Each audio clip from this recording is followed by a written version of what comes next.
In this video, we are going to begin introducing some of the concepts of graphing the sine and cosine functions. Sine and cosine are what we call periodic functions. As we go around the circle, the values of the ratios repeat themselves. As we've talked before about coterminal angles, for example, if I were to have 30 degrees and another angle that is coterminal with 30 degrees would be 390 degrees, the sine of 30 degrees is equal to the sine of 390 degrees. And if I kept on going around the circle, every time I got to an angle that was coterminal with 30, then I would have the same ratio. Because of this, we are going to graph just one period of our sine and cosine functions. It's kind of like saying we're going to graph just one circle. And the period that we're going to graph is 0 to 2 pi. So essentially, we're going to graph all of the ratio values for a full circle. The graphs are going to have their angle measures in radians, for the most part, along the x-axis, and the value of the function, which is the ratios, along the y-axis. Now, if we think about our sine and cosine functions, we've talked many times about how sine and cosine live between -1 and 1, meaning that their ratios are going to be inside -1 and 1 because x and y are always less than or equal to r. The domain, which is all of the angles, can be anything because, as we discussed last chapter, sine and cosine are never going to be undefined. So if we think about it, this graph is going to extend left and right forever because the domain is all reals, and it's only going to go up and down between the -1 and the 1. Now we will talk about how we can stretch our graph to change the range, but this is the default range. We say that this graph is an odd function, and we say it's an odd function because sine of a negative angle is equal to negative of sine of the positive angle. We're also going to see that this graph is going to be symmetrical with the origin, which is another principle of an odd function. Let's go ahead and take a look at our function. Now, when we draw our sine function, like I said, we're going to label the x-axis with angles and the y-axis with ratios. So we're going to label the ratios of 1 and -1. And then the easiest points to graph are going to be our quadrantal function or quadrantal angles. So we're going to graph pi halves, pi, 3 pi halves, and 2 pi. And then we're going to think about these 5 key points. So you basically want to ask yourself, okay, what is sine of 0? Well, sine of 0 is 0. What is sine of pi halves? 1. And then you're going to go through and we are going to plot those 5 quadrantal angles. And then we're going to go ahead and draw in our sine curve. And our sine curve is going to look like this. A couple things I want you to notice. First of all, it is not pointy, okay? Hopefully yours looks a little bit better than mine. Second of all, it should be pretty balanced, meaning that the top curve and the bottom curve should be about equal, okay? This graph actually continues on forever. If we were to look at this in the full graph, it would just keep on doing one of these, and it would just keep on going, because again, it's a periodic function, it never ends. However, we're going to focus on just one interval or one full circle of our graph.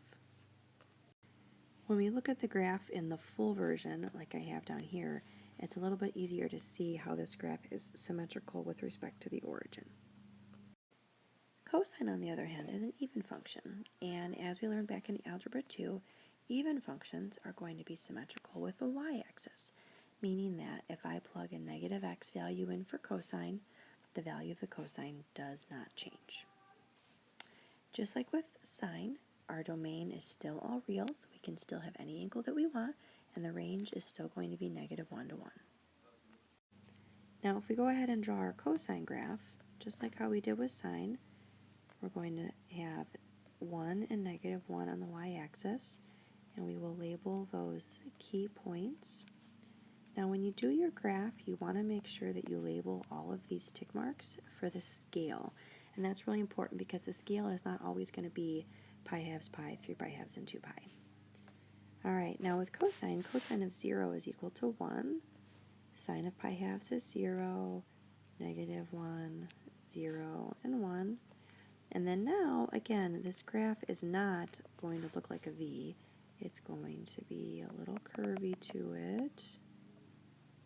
Because remember, if we saw the long version of this graph, it looks just like the sine curve. The only difference is that it starts in a different spot. Now again, that graph I just drew is very uneven. If you look in your textbook, you'll see a much more balanced graph. But when we say that this graph is symmetrical with respect to the y-axis, it's because if we look right here at my y-axis, it's like a mirror image line.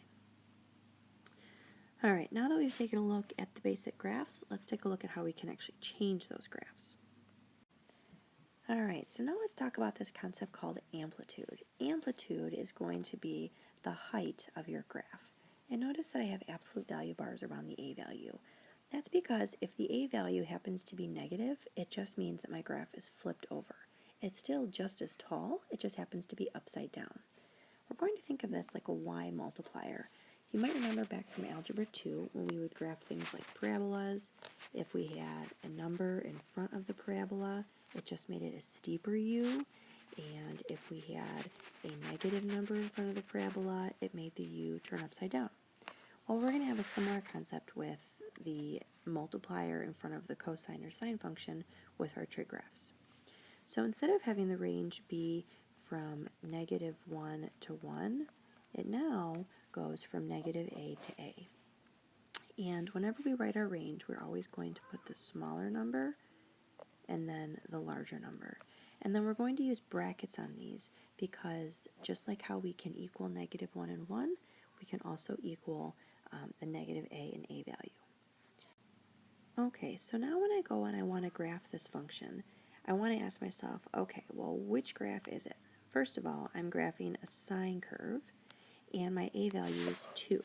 So now that means that instead of having my y values only be 1 and -1, I'm actually going to go all the way up to 2 and -2. I'm still going to scale my x-axis the same way with pi halves, pi, 3 pi halves, and 2 pi. And then now I'm going to go ahead and do my key points. Now, because sine of 0 equals 0, my sine graph is always going to start on the 0 unless I have vertical shifts, which we're not learning about today. So I'm going to start here on the 0.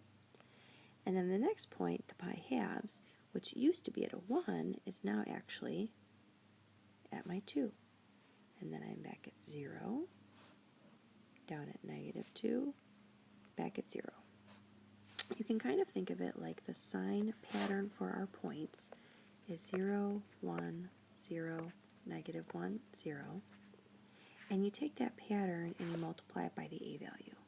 So in this case, since my a value was 2, that's why the y values of my points were 0, 2, 0, -2, and 0. And now I can go ahead and sketch in my curve. Okay, on this page, hopefully by now we're getting a little bit better at recognizing the amplitude.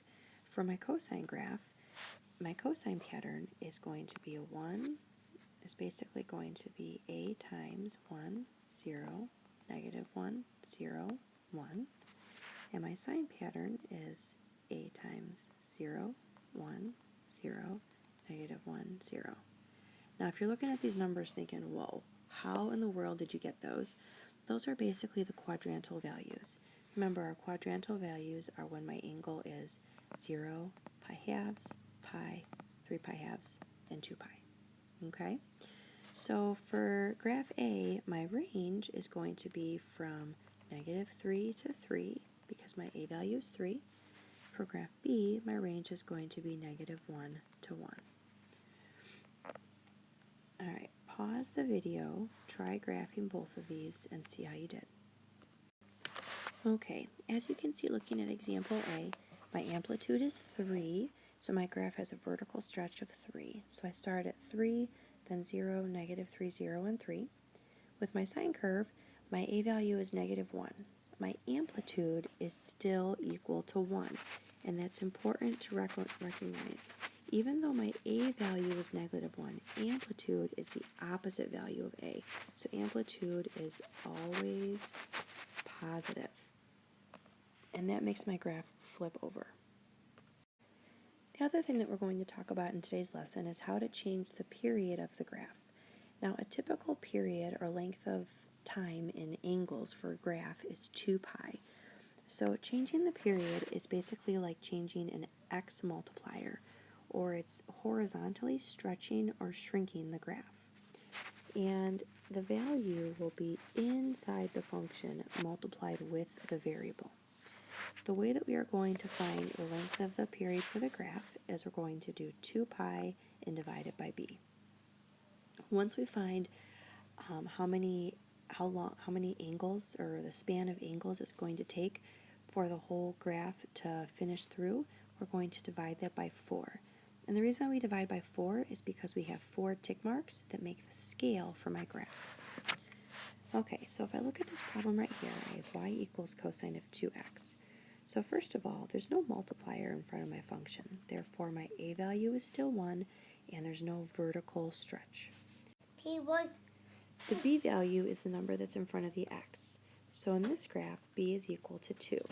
To find the length of the period, we're going to take 2 pi and we're going to divide it by 2. We always start with 2 pi. Alright, so 2 pi divided by 2 is equal to pi, and that basically tells me how long it takes for the whole graph to finish. So if I'm going to put 4 tick marks on my graph, then to get my scale, I have to do pi and divide it into 4 even units. So that means that now my whole graph only takes pi, and each one of these is pi fourths. Alright, so my y-axis is still 1 to -1, and because this is a cosine graph, cosine follows the pattern of 1, 0, -1, 0, 1. My graph will look like this. And then I go ahead and draw the curve through. Now in a problem like example 2b, in this case my b value is a fraction. So when I go to find the length of the period and I do 2 pi divided by 2/3, remember that's the same as doing 2 pi times the reciprocal 3/2, which just gives me 3 pi. To get my scale, I always take the whole period and divide it by 4. So my scale is going to be 3/4 pi. Alright, so what does that mean? That means that as I go ahead and do my 4 tick marks, I have 3 pi fourths. I add another 3/4, which is 6/4, or 3/2. Now, for those of you that aren't that great with fractions, one of the things you might want to think about doing is off to the side, do your scratch work. So for example, I have 3/4, and each time I'm going to add 3/4. When I add 3/4, I'm only adding to the numerator. So I'll have 6/4, 9/4, 12/4, and my first one was just 0/4. Now, when I go and I transfer it on the scale, I can reduce the fractions as I'm rewriting it. This might be something that you want to go ahead and do, because as you write your numbers on the line, I want them to be in reduced terms. Alright, now I can go ahead and do my graph. And again, it's a regular sine graph, so we start at 0, 1, 0, -1, 0. Alright, we'll go through the other examples tomorrow in class.